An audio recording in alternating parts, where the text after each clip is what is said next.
मित्रांनो, जर तुम्ही हा व्हिडिओ पाहणार असाल तर या व्हिडिओमध्ये आपण काय काय पाहणार आहोत. येथे येण्यासाठी कसे यावे, नंबर 2 इथं राहण्यासाठी सुविधा काय आहे, नंबर 3 दर्शन कसे करावे आणि येथील सगळी माहिती. आणि ही सगळी माहिती सगळी फ्रीमध्ये आहे आणि आदमापूर देवालयाने सुद्धा सुविधा ह्या सगळ्या फ्रीमध्ये दिलेल्या. त्यामुळे तुम्हाला इथे आल्यानंतर 1 रुपया खर्च करायचा नाही. इथे येण्यासाठी सेवा करायची असेल, या सगळी माहिती ही व्हिडिओमध्ये दिलेली आहे. त्यामुळे व्हिडिओ शेवटपर्यंत पहा. व्हिडिओ आवडत असतील तर नक्की लाईक, शेअर अँड सबस्क्राईब करा. जय बाळू.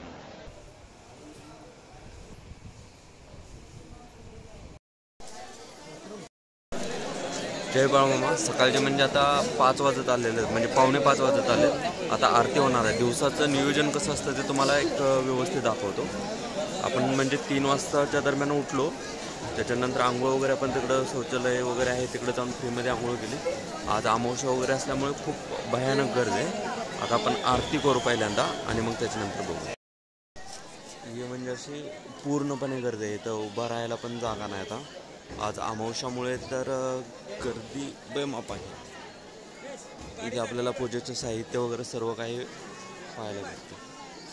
गर्दी पाहू शकता. म्हणजे 4:45 वाजत आले सकाळचे आणि भयानक अशा गर्दी आहे.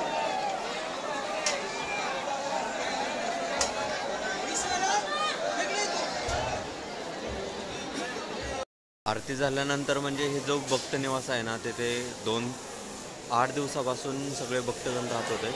त्यामुळं आज स्वच्छता चालू केलेली आहे. आणि काल पण आपण जे मरुबाईचं मंदिर पाहिलं तिथे पण अशीच प्रकारची स्वच्छता होणार आहे.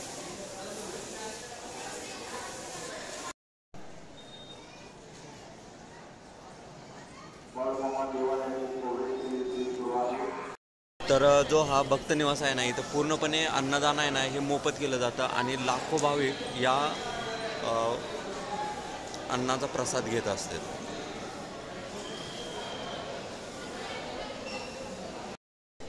जय बाळा मित्रांनो.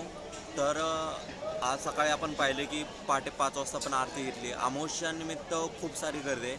तर आता येथे आदमापूरला आल्यानंतर तुम्हाला सगळ्या सोयी फ्रीमध्ये, जेवण, राहणं, खाणं, दर्शन हे सगळं फ्रीमध्ये कसं होईल याचा तुम्हाला फुल व्हिडिओ आता दाखवतो की आपण कशा पद्धतीने दर्शन केलं पाहिजे, जेवण कसं फ्री आहे, राहण्याची वगैरे कुठे सुविधा आहे, A to Z या व्हिडिओमध्ये तुम्हाला सगळी माहिती भेटेल. त्यामुळे व्हिडिओ शेवटपर्यंत राहा. तोपर्यंत जय बाळूमामा. आता जाऊ आपण दर्शनासाठी. दर्शनाला आतमध्ये मंदिरामध्ये आपल्याला व्हिडिओ काढण्यासाठी परमिशन नसते. त्यामुळे तुम्हाला व्हिडिओ बाहेरूनच दाखवतो. आणि त्याच्यानंतर आपण प्रसाद घेण्यासाठी आता खूप गर्दी आहे. आपण डायरेक्ट मरगुबाईच्या मंदिराकडे जाऊ. मग तिकडं आपण त्यांचा वाडा वगैरे या सर्व गोष्टी, परत एक जमिनीतून हनुमान म्हणजे मारुतीरायाचं मंदिर आहे ते वरती आलेलं आहे, हे पण पाहणार आहोत. असं खूप सारं असं एक भारी व्हिडिओ होणार आहे. त्यामुळे व्हिडिओला लाईक आणि शेअर नक्की करा. मित्रांनो, छान असं सुंदर असं हे संगमरवरी दगडातील मंदिर आहे. एकदम जबरदस्त असं पद्धतीने याची कलाकृती वगैरे बनवण्यात आलेली आहे. आणि आतमधील समाधी अवस्थेमध्ये सुद्धा आपल्याला बाळूमामा अत्यंत एकदम भारी पाहायला भेटते. आतमध्ये ज्यावेळेस आपण गाभाऱ्यामध्ये जातो ना, त्यावेळेचा तो आनंद किंवा जो स्पिरिच्युअल हॅपीनेस असतो ना, तो एक वेगळ्याच पद्धतीचा असतो. येथे लाखो भाविक रोज अन्नदानाचा प्रसाद वगैरे घेत असतात. बरेच सेवक हे आपली सेवा देण्यासाठी आदमापुरामध्ये कायमचे असतात. काही जण आपल्या संसारातून वेळ भेटेल तशा पद्धतीने टाईम काढून बाळूमामांची सेवा करण्यासाठी येतात. अशा पद्धतीचे हे खूप असं आदमापूर देवस्थानाचं जे ट्रस्टला आहे ना, ते काम खूप छान पद्धतीने काम करतात. आता वरती गेल्यानंतर आपण पाहणार आहोत बाळूमामाची घोंगडी, शाल, पालखी वगैरे या सर्व गोष्टी पाहणार आहोत. दर्शनासाठी ही भले मोठी अशी रांग आहे. आपण बघू, आता जाऊ रांगेतून दर्शन करण्यासाठी. बाळूमामाच्या मंदिराची अशी एक ख्याती आहे की इथे आलेला कुठलाही माणूस, म्हणजे तो कुठलाही आमदार असो, खासदार असो, असा VIP म्हणून इथे एंट्री भेटत नाही. जो आलेला असेल ना, तो सर्वसामान्यापासून ते VIP माणसापर्यंत सगळे VIP आहेत. त्यामुळे असा विचार नाही की बाबा इथं कोणतरी VIP असेल, एंट्री असेल, असं काही नाही. त्यामुळे प्रत्येकाला दर्शनाची रांग ही कंपल्सरीच आहे. त्यामुळे आल्यानंतर रांगेतूनच दर्शन घ्यायचं असा हा येथील नियम आहे. कोल्हापूर जिल्ह्यातील एक प्रसिद्ध संत, भक्त आणि लोकगाथांमध्ये गाजलेलं व्यक्तिमत्व म्हणजे श्री सद्गुरू संत बाळूमामा. त्यांचा जन्म 3 ऑक्टोबर 1892 रोजी सत्यवा माता आणि मायप्पा यांच्या अक्कोळ गावी झाला. त्यांचे बालपण बालपणी अक्कोळमधील चंदूशेठ यांच्याकडे चाकरीसाठी ठेवले. देवाची अत्यंत आवड. अवघड विहिरीचे पाणी 2 तहानलेल्या साधूंना पाजले. त्या साधूंनी आशीर्वाद दिला की येथून जे पुढे काही बोलशील, जे करशील ते सर्व काही खरे होईल. त्यानंतर त्यांचे लग्न त्यांच्या मनाविरुद्ध झाले. कुळाचाराप्रमाणे बकरी प्राणी सांभाळ करत गोरगरिबांचे कल्याण करत ते गावोगावी फिरत असत.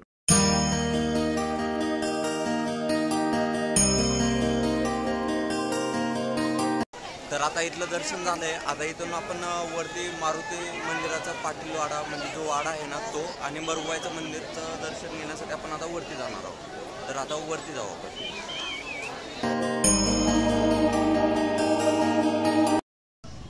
मित्रांनो, मरुबाईच्या मंदिराकडे जाण्यासाठी देवालयाच्या समोरून जी वाट येते ना ती आपल्याला डायरेक्ट मरुबाईच्या मंदिरापर्यंत सोडते. त्यामुळे या वाटेने आपण जायचं आहे मरुबाईच्या मंदिराकडे. ज्या दिवशी उत्सव चालू असतो म्हणजे उत्सव हा काल झाला आणि पालखी ही प्रत्येक घराघरी जात असते. त्यावेळेस पाहू शकताय की एवढं भंडाऱ्याचं उधळण झालेलं होतं की पूर्ण आदमापूर हे भंडारमय झालेलं होतं. संध्याकाळी सगळे भाविकांनी हे धुवून घेतलेलं होतं. तरी पण आपल्याला पूर्ण असं पिवळं पाहायला भेटतं. म्हणजे एवढ्या जास्त प्रमाणामध्ये भंडाऱ्याची उधळण आदमापूरमध्ये होते.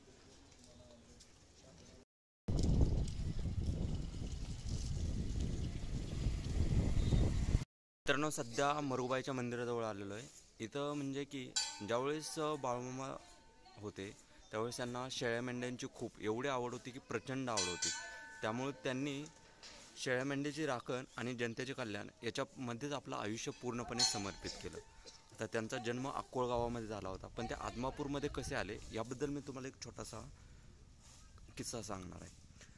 पाठीमागचा पॅसेज आहे ना, इथून म्हणजे आता हे पूर्ण काका झाडतेत ना, कचरा वगैरे पडलेला आहे, तिथे पूर्ण बकरी बसवली जात असे. आणि मामा हे पाटीलचा जो वाडा आहे म्हणजे जो वाडा म्हणतो आपण बाळूमामांचा, त्या वाड्यातून आपल्याला डायरेक्ट सर्व बकरी इथं माळावरी बसलेले दिसते. आणि इथूनच आपल्याला खाली जो आड आहे ना तिथं जाणार आहे, तिथं बाळूमामा स्वतः प्रत्यक्ष पाणी पाजत होते. तर असं या माळाचं म्हणजे मरुबाईच्या माळाचं कहाणी आहे. बघू आपल्याला अजून वयस्कर कोणी जर भेटलं तर त्यांनाही आपण याविषयी अजून माहिती विचारू की जेणेकरून तुम्हाला सगळ्यात सोपे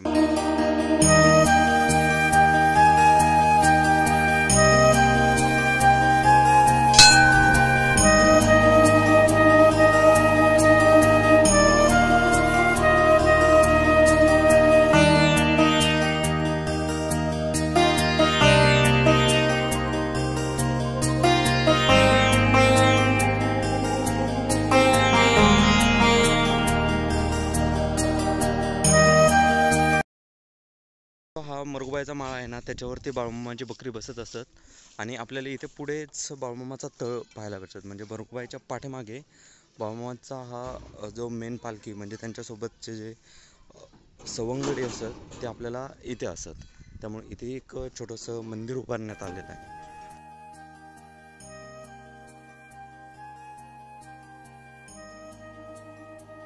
तर आता मरुबाईचं दर्शन झालेलं आहे. इथून दर्शन करून झाल्यानंतर आपण इथे खाली एक हनुमंताचं मंदिर जो जमिनीतून आलेलं आहे, स्वयंभू असं हनुमंताचं मंदिर आहे, ते पाहण्यासाठी जाणार आहोत. आणि मग त्याच्यानंतर आपण जो वाडा आहे तो पाहण्यासाठी जातो. ची सुविधा म्हणजे अत्यंत भारी आहे की प्रत्येक ठिकाणी आपल्याला कूलर म्हणजे आदमापूर गावच एवढं भारी आहे की त्यांनी प्रत्येक ठिकाणी येणाऱ्या भाविक भक्तांसाठी पाण्याची सुविधा वगैरे एकदम थंडगार पद्धतीने केलेली आहे. त्यामुळे खूप एक वेगळाच आनंद येतो की आदमापुरामध्ये येऊन. मरुबाईचं दर्शन झाल्यानंतर आपल्याला आता हनुमंताचं दर्शन घेण्यासाठी आपण तिथून थोडंफार खाली येणार आहोत आणि इथून आतमध्ये जाऊन आपण देवाचं दर्शन घेऊ.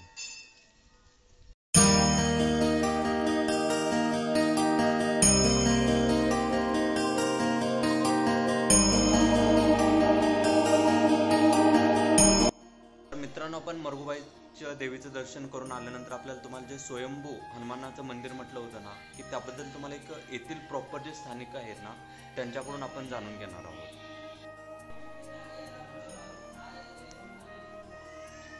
तर मित्रांनो, ही जी मूर्ती आहे ना पूर्णपणे पाषाणामध्ये आहे आणि याबद्दल या काकू आपल्याला थोडी माहिती सांगतील. हां, ही मूर्ती म्हणजे आदमापूर, बिद्री आणि सोनाळी या तिन्ही डोंगराच्या वरती पायथ्या म्हणजे पटाला होती. तिकडे पठारावरती आहे. पठारावरती. मग तिन्ही गावची लोक जमले तिथं कुठल्या कुठल्या गावचे? बिद्री, सोनाळी आणि आदमापूर. आदमापूर या 3 गावचे. मग तिन्ही लोकांनी वाद सुरू झाला. ती म्हणाली आम्ही नेतो, ते म्हणता आम्ही नेतो. हां. मग ते रथाला पाषाण रथात चढवलं ओके. आणि तिथं मग 12 बैल जोड्या झुकल्या रथाला आणि तिने सांगितलं काय आम्ही नेतात. मग ज्या लोकांनी निर्णय घेतला जिथं जाऊन थांबल तिथंच पाषाण होतं. ओके. हा मग हे आदमापुरात म्हणजे ज्यावेळेस बैलगाड्या झोपल्या आणि हे जे पाषाणातली मूर्ती आहे ही आदमापूरमध्ये येऊन इथे थांबल्या, त्यामुळे आपल्याला ही हनुमंताची मूर्ती ही ग्रामदैवत म्हणून प्रसिद्ध आहे. आणि याच्यामध्ये कलाकारांनी कोणी काही घडवलेलं नाही, अगदी पाषाणातली ॲज इट इज अशी मूर्ती आहे. त्यामुळे इथं आदमापूरमध्ये आल्यानंतर अवश्य या मंदिराला नक्की भेट द्या.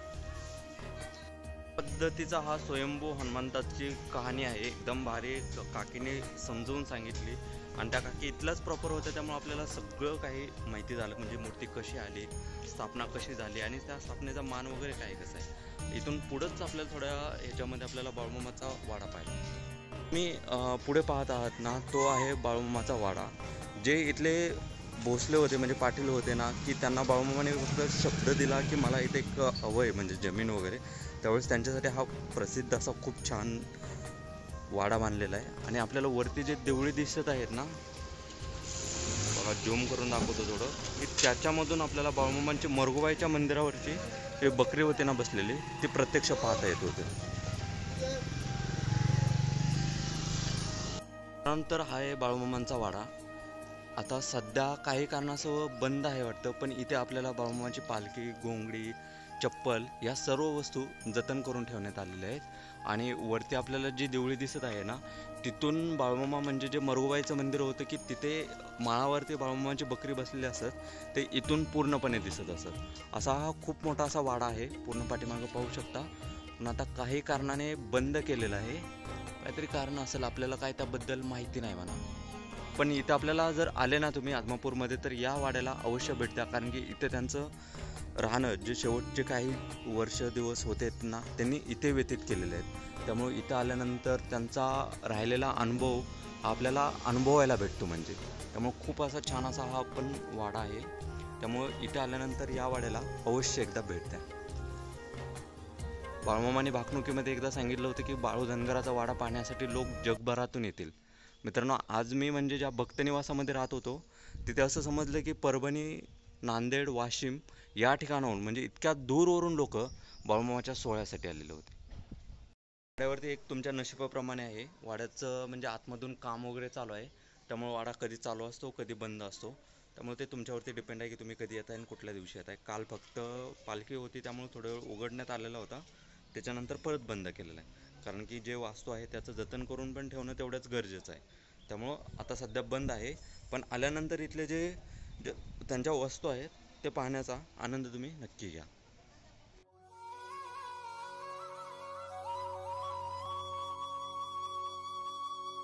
मग आता आपण जस्ट वाडा पाहून आलो. इथून 2 वाटा येतात. तर या वाटेने म्हणजे आपण जे सरळ चाललो ना, ती मंदिराकडे वाट जाते.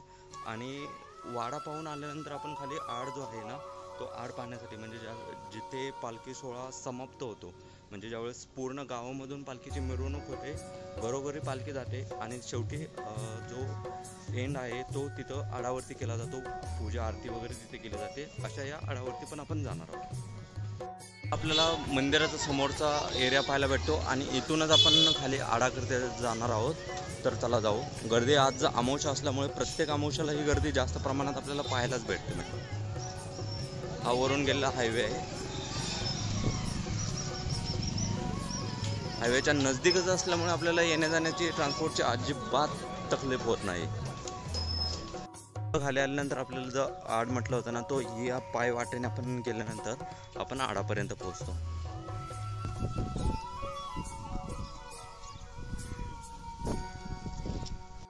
तर शेवटी म्हणजे या आडावरती आपल्या समाप्ती होते. आणि जो हा आड आहे ना आदमापूर म्हणजे मंदिराच्या साईडला, तर याबद्दल जर तुम्हाला काही विशेष माहिती असेल तर तुम्ही कमेंट सेक्शनमध्ये नक्की सांगा.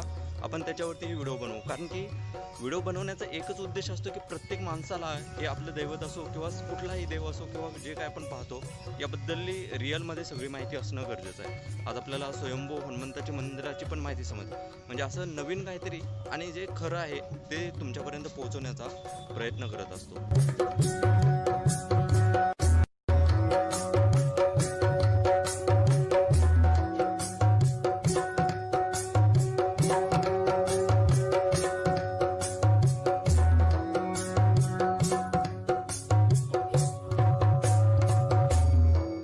जी पाहायला आपल्याला भेटते ती दर्शनाची रांग आहे. इथून असं पूर्णपणे जावं लागतं आणि तिथून आपण दर्शन घेऊ शकतो. पाहू शकता मंडप हा पूर्णपणे भरून गेलेला आहे. एवढी भाविकांची गर्दी आहे. अजून ही गर्दी आपल्याला आज आणि उद्याला 2 दिवस पण पाहायला भेटते.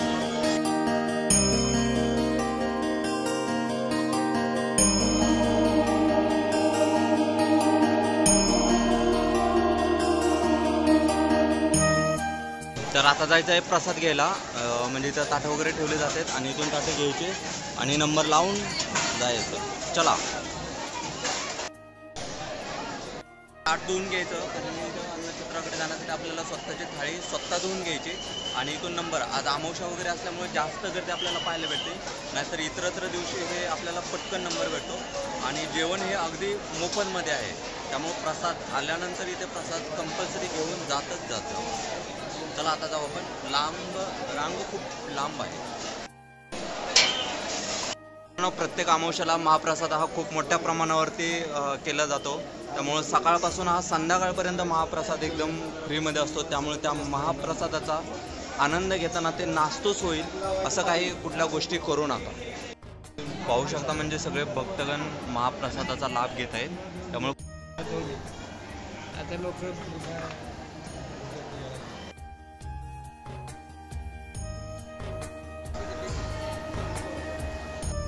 छानपैकी असा प्रसाद घेऊन झालेला आहे. गर्दी तुफान अजून चालूच आहे, म्हणजे सकाळपासून जेवण चालू आहे. आता जाऊ आता भक्त निवासामध्ये, परत बाकीचा व्हिडिओ पुढे कंटिन्यू. तर मित्रांनो, फायनली भक्त निवासामध्ये येऊन पोहोचलेलो आहे. दर्शन खूप छान पद्धतीने झालेलं आहे. इथं राहण्याची वगैरे सगळी सुविधा हे एकदम बेस्ट आहे आणि इथं पुढेच मंदिर आहे.